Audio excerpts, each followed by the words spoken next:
Have you ever made a decision you thought would bring you freedom, only to find out it left you empty? The story of the prodigal son is one of the most timeless stories ever told. It's not just about a reckless young man. It's about choices, regrets, forgiveness, and a love that never gives up. Today, let's step into this powerful parable and experience it in a fresh and modern way. Imagine a small village surrounded by open fields. A wealthy man has two sons. The younger one is restless. He's tired of rules. He wants to live life on his own terms.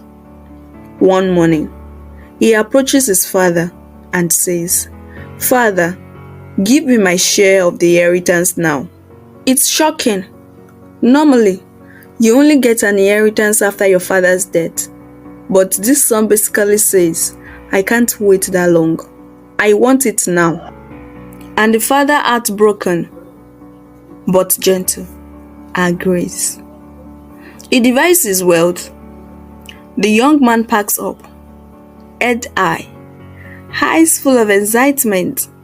He leaves home, chasing freedom, adventure, and everything he thinks will finally make him happy. The son travels far away. The land is bustling with noise, color, and temptation.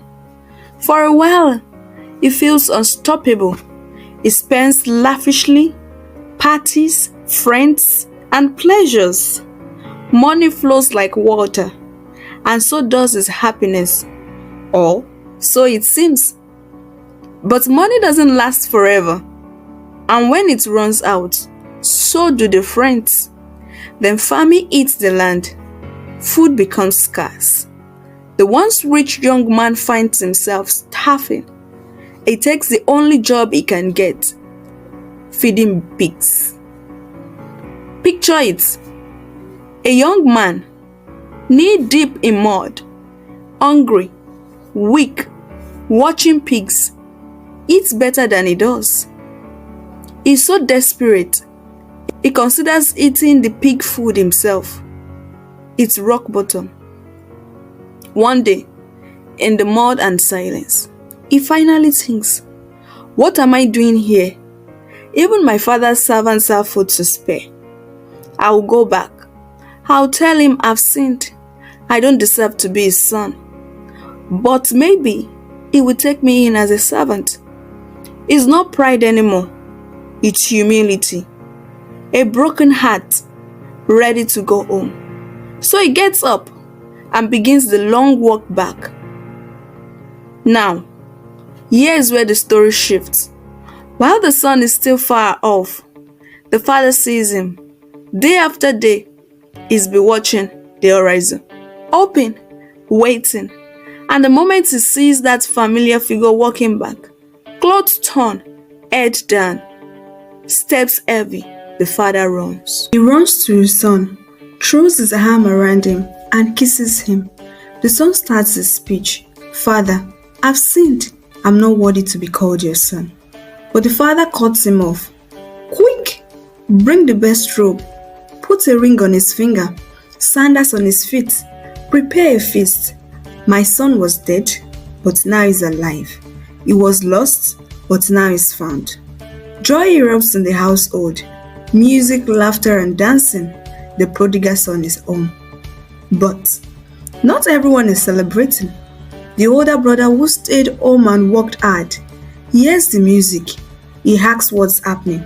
When he finds out, he's furious. "All these years I've obeyed you.